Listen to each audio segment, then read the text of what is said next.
Meus irmãos, a paz do Senhor Jesus, gostaria de deixar com vocês um texto da palavra do Senhor que se encontra no Evangelho de Marcos, no capítulo de número 4, a partir do versículo de número 35. Nos diz assim a palavra do Senhor.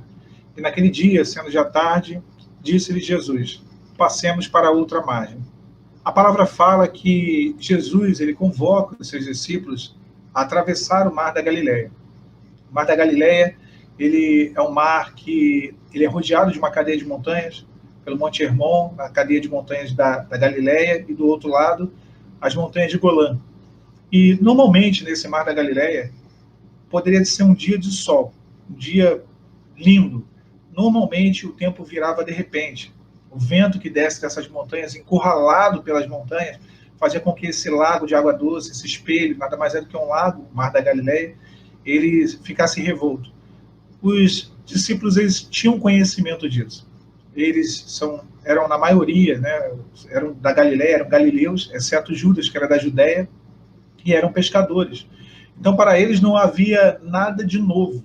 A palavra fala que Jesus estava dentro do barco. Se naquele outro naufrágio, naquela outra tempestade, Jesus estava no monte, depois ele desceu e foi andando sobre as águas ter com eles, nessa tempestade, Jesus ele estava dentro do barco, estava dormindo na popa do barco.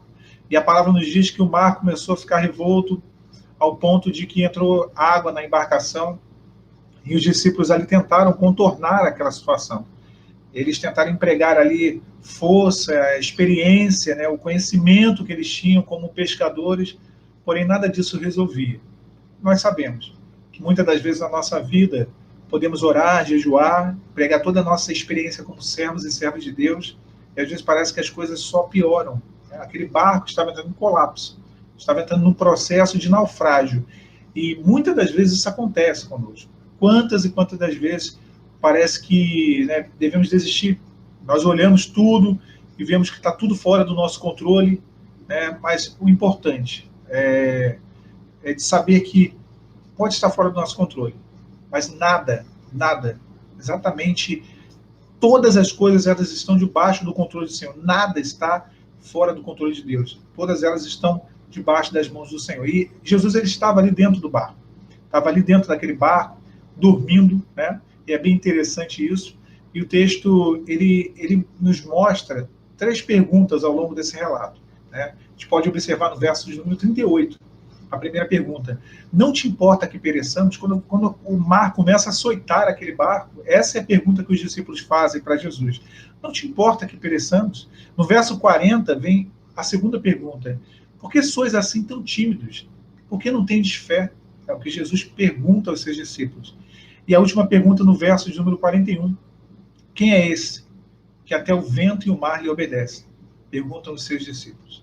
Meus irmãos, o vento e o mar foram as 2 grandes adversidades que vieram ali contra a embarcação, contra os discípulos, que vieram atemorizar, que vieram amedrontar eles nesse relato bíblico.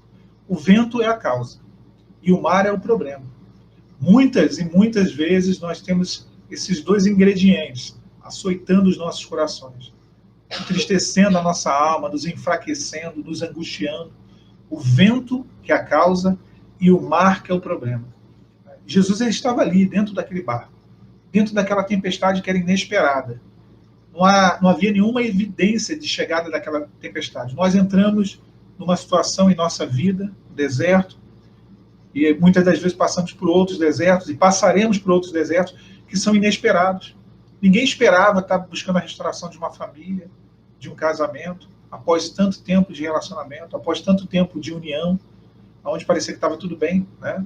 Então, da mesma forma que aquele mar era um mar traiçoeiro, o mar da Galileia, nós sabemos que a vida é traiçoeira. A vida também é assim, né? Os discípulos, a princípio, eles não acordaram Jesus. Eles tentaram contornar, como eu falei, a situação. Porém, eles viram que não era possível. Não era possível, né? Mas, em meio ao desespero, eles vão até Jesus e fazem uma pergunta a Jesus, até em tom de censura. Mestre, não te importa que perecemos? Não te importa que perecemos? Às vezes, parece que Deus ele não ouve, né? Parece que ele não se importa. E nós questionamos isso ao Senhor, né? Parece que Deus ele está dormindo, né? Parece que o Senhor ele está dormindo, ele não está atento ao nosso problema. a nossa luta, ao mar revolto, às angústias da nossa vida, do nosso coração. Nós clamamos, clamamos e parece que o Senhor não nos ouve. E naquele momento os discípulos eles vêm com essa pergunta em forma de censura, né? E Jesus ele é conhecedor de todas as coisas. Todas as coisas. Nada passa desapercebido aos olhares do Senhor, né? Dentro deles havia uma tempestade, maior que o vento e o mar. Dentro dos discípulos havia uma tempestade. Era uma crise que havia dentro deles, de conciliar a obediência à palavra do Senhor Jesus, aquilo que Jesus disse, com a tempestade que eles enfrentaram. Essa foi talvez a maior tempestade. Conciliar. Ora, se foi ele quem nos enviou, foi ele quem nos mandou ir, passar para outra margem, para outra banda, né? E a palavra fala isso no verso 35. Se ele veio conosco, por que isso nos sobreveio? Se estamos no lugar certo, fazendo a coisa certa, em obediência, fazendo a vontade de Deus, por que isso tudo está acontecendo? Essa é a grande pergunta, né? E essa foi a grande tempestade. Jesus era conhecedor desse questionamento, esse conflito interno dos discípulos. No exato momento em que obedeceram, né, eles entraram na tempestade. No exato momento que eles obedeceram a ordem de Jesus e passaram para o outro lado, seguiram esse trajeto no meio do barco, no meio do mar, dentro daquele barco, eles entraram na tempestade. Meus irmãos, passar por uma tempestade, como Jonas, em desobediência, é uma coisa, a gente até sabe, né? Pera lá, espera-se isso, né? Porém, passar por uma tempestade, obedecendo ao Senhor, seguindo o caminho que é a vontade de Deus para as nossas vidas, né? Estando no lugar que Jesus nos orientou, né? Como que é isso? Esse talvez seja um dos maiores questionamentos, dos maiores conflitos que nós temos no meio das angústias e das adversidades da vida. No momento de maior dificuldade, Jesus estava dormindo. O silêncio de Deus, ele grita muitas das vezes mais alto do que as circunstâncias mais barulhentas. O silêncio de Deus grita mais alto do que as circunstâncias mais barulhentas. Jesus estava ali dormindo. Mas, porém, Jesus ele acorda. E quando ele acorda, ele diz, cala-te ao vento, aquieta-te ao mar. Jesus ele muda o método dependendo das circunstâncias. E nós vemos isso na nossa vida também. Na outra tempestade, que Jesus ele estava no monte, aparece andando sobre as águas, ele primeiro acalma os discípulos e depois ele acalma a tempestade. Já nessa, primeiro ele acalma a tempestade e depois ele acalma os discípulos. Jesus sabe quando o problema maior está do lado de fora e quando o problema maior está do lado de dentro. O Senhor ele sabe quando aquilo que nos aflige mais são as circunstâncias ou quando são os sentimentos, aquilo que nós estamos sentindo, aquilo que está dentro da nossa alma, do nosso coração. E ele diz, tem de bom ânimo, não tenham medo, sou eu. Tenham fé e não medo, é o que ele fala. Deveriam ter fé e não medo.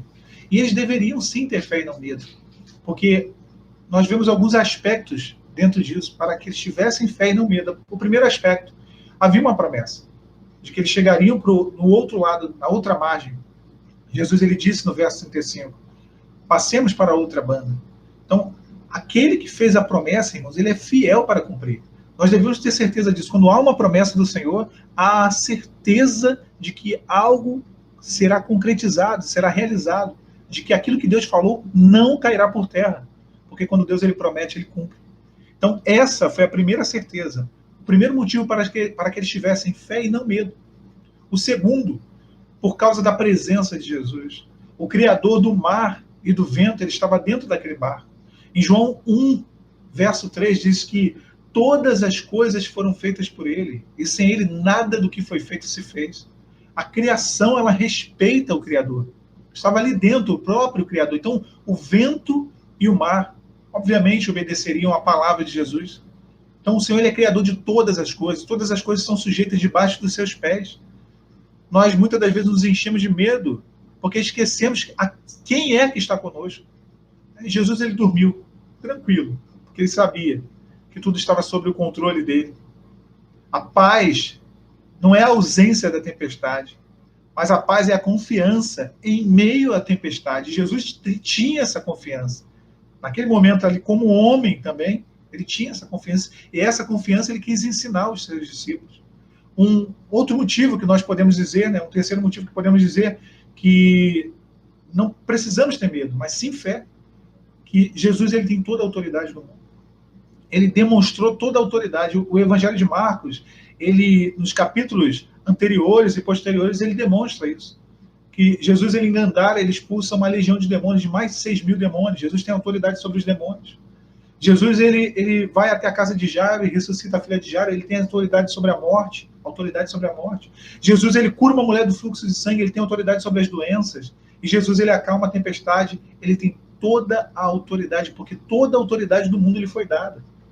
Meus irmãos, o grande ensinamento dessa passagem, quando Jesus ele acalma ali a tempestade, é a última pergunta, né, que os discípulos eles fazem, talvez para eles mesmos. Quem é este? Que até o mar e o vento e o mar lhe obedecem. Quem é este? Tudo aquilo foi para que eles alcançassem uma maior intimidade com o Senhor Jesus. Para que eles alcançassem uma maior experiência com Deus. Quem é este?